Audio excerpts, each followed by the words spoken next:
యెహోవా యందు ఆనందించేదువు. ఎక్కడంటమ్మా? క్లబ్బుల్లో పబ్బుల్లో ఆనందం, ఫంక్షన్లో పార్టీల్లోనే ఆనందం. ఎక్కడమ్మా ఆనందం? లోకంలో వాళ్ళు ఆనందిస్తారు. ఇందాక చెప్పాం కదా. ఏమండి, మన ఆనందం ఎక్కడట? దేవుని సన్నిధిలో. ఎక్కడికి వెళ్ళినా పరలోకపు యొక్క సన్నిధి ఎక్కడా ఉండదు. అందుకే దేవుడులో మనకిచ్చిన మనోహరమైన స్థలములలో పాలు ప్రాప్తించేటట్లు దేవుడు చేశాడు. కాబట్టి దేవుడి సన్నిధిలోనే మనము ఆనందించేది. అందుకే నేను ఎప్పుడు ఒక మాట వాడుతూ ఉంటాను. ఇక్కడ నువ్వు ఆనందించలేనివాడివి, ఇక్కడ కుదురుగా నువ్వు కూర్చోలేని దానివి, ఇక్కడ నువ్వు సంతోషించలేనటువంటి దానివి, నువ్వు ఎక్కడా సంతోషించలేవు, ఎక్కడా కూడా తృప్తి పడలేవు, ఎక్కడా నీకు నిలకడనేది ఉండదు. స్థిరపడేది ఎక్కడనంటే ఆయన నా కుడి పార్శ్వమున కూర్చున్నాడు గనుక నేను కదల్చబడను. కొట్టు చాపట్లే గట్టిగా. Praise the Lord. హల్లెలూయా. దేశము యొక్క ఉన్నతమైన స్థలములో నేను నిన్ను ఎక్కించేదను. యాకోబు యొక్క స్వాస్థ్యమునట, నీ తండ్రి అయిన యాకోబు స్వాస్థ్యమును నీ అనుభవములో ఉంచేదను. ఒంటరిగా వెళ్ళాడు, వచ్చేటప్పుడు విస్తారమైన సంపదతో వచ్చాడు. యాకోబు 12 గోత్రాలు వారండి ఈరోజు సంతతిని. ఏమండి, మోసగాడైనా దేవుని సన్నిధిలో పోరాడి మనుషులతో దేవునితో గెలుచుకున్నాడు.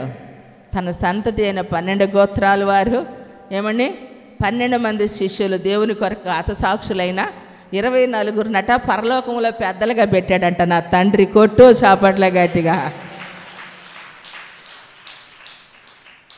పేతురు యోహాను వీరు వెళ్ళి దేవుని సన్నిధిలో అనేకల మీద చేతులు పెట్టి ప్రార్థనలు చేస్తూ ఉంటే దురాత్మలు పడిపోతే వాళ్ళకి కూడా ఒక ఎక్సైటింగ్ ఉందండి. ప్రభువా, మేము ఎక్కడికి వెళ్ళి ప్రార్థనలు చేస్తే ఎవరి మీద చేతులు ఉంచితే వాళ్ళకి కూడా తెలియట్లా. విచిత్రంగా ఉంది వాళ్ళకి కూడా. ఏ వ్యాధితో వచ్చిన వాళ్ళు ఆ వ్యాధి బాగుపడుతున్నారు, ఏ సమస్యతో వచ్చిన వారు దాని నుంచి పరిష్కరించబడుతున్నారు. ఏమండి, దెయ్యాలు దురాత్మలు పట్టిన వాళ్ళకి విడుదల కలుగుతూ ఉండేసరికి భలే ఉందండి ఇది అని చెప్పి ఏ మ్యాజిక్ లేకుండా యేసయ్య ఏమండి నామమును బట్టి వారు చేసేటువంటి దానిని బట్టి యేసుప్రభు వారితో వారు అంటూ ఉంటే యేసుప్రభు వారు అంటున్నారు, దెయ్యములు పోసున్నాయని సంతోషపడమాకని పరలోకంలో మీకు స్వాస్థ్యం ఉన్నదని, స్థానం ఉందని, మీ పేర్లు జీవ గ్రంథంలో రాయబడ్డాయని సంతోషించు. కొట్టు చప్పట్లే గట్టిగా. వాళ్ళు క్లారిటీ తీసుకున్నారు. నీకుందా క్లారిటీ? సమస్తం విడిచిపెట్టామయ్యా, అదేందో నువ్వు వచ్చావు పిలిచావు. ఎందుకంటే ఆత్మ కలిగించినటువంటి ఆ ఐక్యత, ఆ ప్రవాహంలో ఏముంటుందండి? దేవుని యొక్క ఆశీర్వాదం. అందుకే 133:1 ఉంటుంది చూడు, చక్కని మాట. 133 సహోదరుల ఐక్యత కలిగి ఉండుట ఎంత మేలు, ఎంత మనోహరమో, అది తల మీద పోయబడి అహరోను గడ్డము మీదుగా కారి వంచు వరకు దిగజారిన పరిమళ తైలం వలె ఉండును. కొట్టు చప్పట్లే గట్టిగా. Praise the Lord. హల్లెలూయా. సహోదరుల ఐక్యత కలిగి నివసించుట ఎంత మేలు, ఎంత ఎంత ఏది మనోహరం అండి? ఐక్యత కలిగి ఉండుట మనోహరమట. అందుకే ఆ ఐక్యతను కాపాడుకోవటానికి ఏం పెట్టాలంటండి? శ్రద్ధ పెట్టాలంట. ఇష్టం వచ్చినట్టు ప్రవర్తించకూడదు, ఇష్టం వచ్చినట్టు మాట్లాడకూడదు, ఇష్టం వచ్చినట్టు మన జీవన విధానంలో మాట్లాడకూడదు. ఎందుకో తెలుసా? ఒక మాటే ఎంతో మనోహరం అట. అది కూడా మీకు క్లారిటీ ఇస్తా చూడండి. దేవునికి మహిమ కలుగును గాక. 15:23 సామెతల గ్రంథము. సరిగా ప్రత్యుత్తరం ఇచ్చువానికి దాని వలన సంతోషము పుట్టును, సమయోచితమైన మాట ఎంత మనోహరము. కొట్టు చప్పట్ల గట్టిగా. ఏమండి, సమయోచితమైన మాట ఎంత మనోహరమట. ఆలోచించండి ప్రియులారా, ఐక్యత కలిగి ఉండటం మనోహరం అంటండి. సమయోచితమైన మాట మనోహరమట.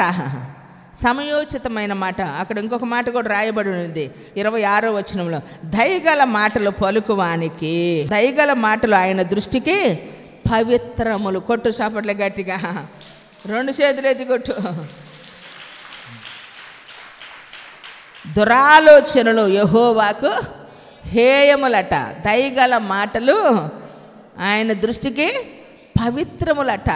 కనుక సమయోచితమైన మాట ఎంతో మనోహరమాట. కొంతమంది వల్గర్గా మాట్లాడుతూ ఉంటారు. ఏమండి, ఎందుకు మాట్లాడతారో, మాట్లాడే మాట వలన అది ఎంత సమస్య తీసుకొచ్చి పెట్టిద్దో కూడా తెలియదు. ప్రియులారా, మీరందరూ కూడా వినుటకు వేగిరి పడండి, మాట్లాడుటకు నిదానించండి. నోరుంది కదా అని చెప్పి మాట్లాడకూడదు.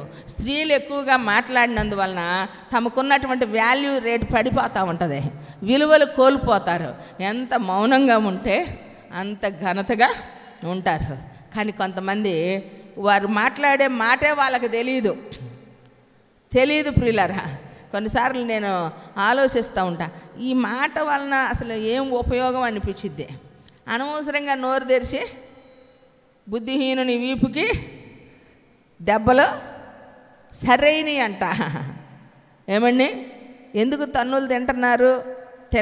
తన్నులు తిన్నంత పని ఎందుకు జరుగుతుందంటే బుద్ధి లేక, జ్ఞానము లేక, నోటి మాట సరిలేక. అందుకే ఊరు మంచిదే, ఓటంతా ఊరు మంచిదే. ఊహలు నాదు ఊటలు ఏసన్న గారు పడారు కదా. ఏమండి, ఊరు మంచిదే, ఓటలు ఏమైపోయినాయి అంట, చెడిపోయినాయి అంట. అందుకే నోరు మంచిదైతే, చెప్పండి అమ్మా, నోరు మంచిదైతే ఊరు మంచిదే. చాలామంది ఉన్నారు, ఎక్కడికి పంపించినా నిలబడరు, ఎక్కడికి పంపించినా స్థిరపడరు, ఏడా కుదురుగా ఉండరు. కారణం ఏంటంటే ఎక్కడికి వెళ్ళినా రిమార్కే, ఎక్కడికి వెళ్ళినా సాకులే, వంకలే. ఎక్కడికి వెళ్ళినా ఒక చోట అంటే ఇంకొక చోట అంటే ఇంకొక చోట అంటే, ఎక్కడికి వెళ్ళినా నిలబడలేని వాళ్ళు ఎవరంటావు చెప్పమ్మా?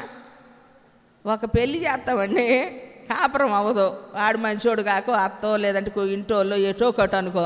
2వ పెళ్ళి చేస్తాం, అవ్వదు సరిగా. 3వ పెళ్ళికైనా కరెక్ట్ అవ్వాలి కదా. అక్కడ కూడా సరిలేకపోతే ఏమంటారు? ఇన్నెందుకు చేయనియో నాకు ఇప్పుడు అర్థమైంది అంటారు ఈ కట్టుకున్నాడు కూడా. ఎందుకంటారు? ఎందుకు చెడిందో నాకు ఇప్పుడు తెలిసింది. అప్పుడు ఎవరు తప్పు అంటావు? నీ సరిలేదు,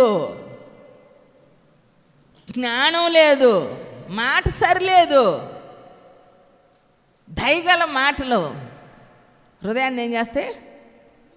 పవిత్రపరుస్తే. దురాలోచనలు అంటే హృదయానికి హేయములట. మనిషికి దయగలిగిన మాటలు.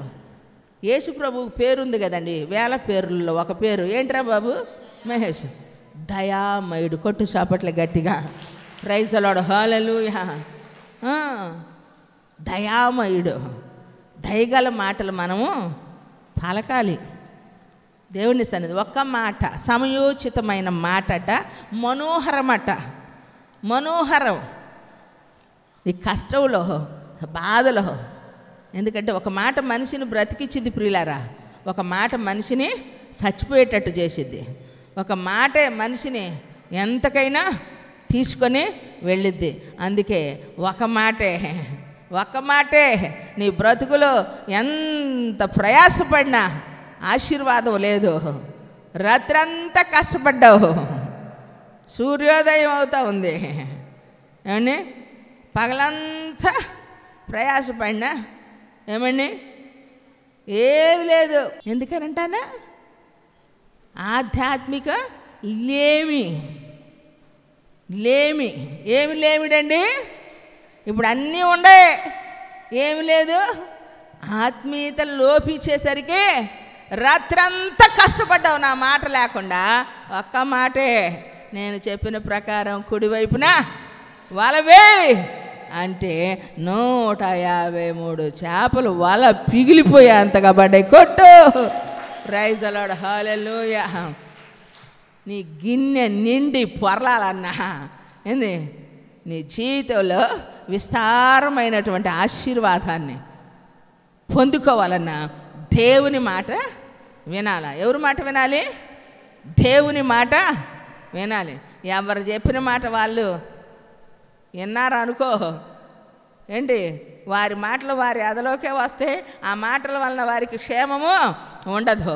చెప్పుడు మాటలు చెరుపు అన్నట్టు కొరుకుడు పుండులాగట పాకిపోతూ ఉంటాయట.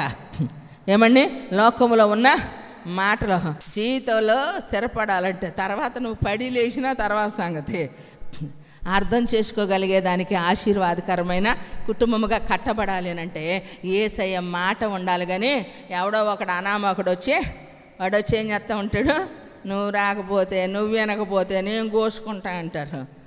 రాజీ పన్ను అని నా తల్లిదండ్రులు ఉన్నారు, నన్ను కన్నోళ్ళు ఉన్నారు, అసలు నన్ను రక్షించిన వాడు ఆయన చిత్తమో కాదో నేను అడుగుతా, ప్రార్థన చేస్తా, ఆయన మాట సెలవిస్తే మనం ఒకటే అవుతాం. అలా అందరినీ కలేసుకొని నా దేవుడు ఏం చేస్తాడు, సమకూరుస్తాడు. కొట్టు చాపట్లే గట్టిగా. Praise the Lord. హల్లెలూయా.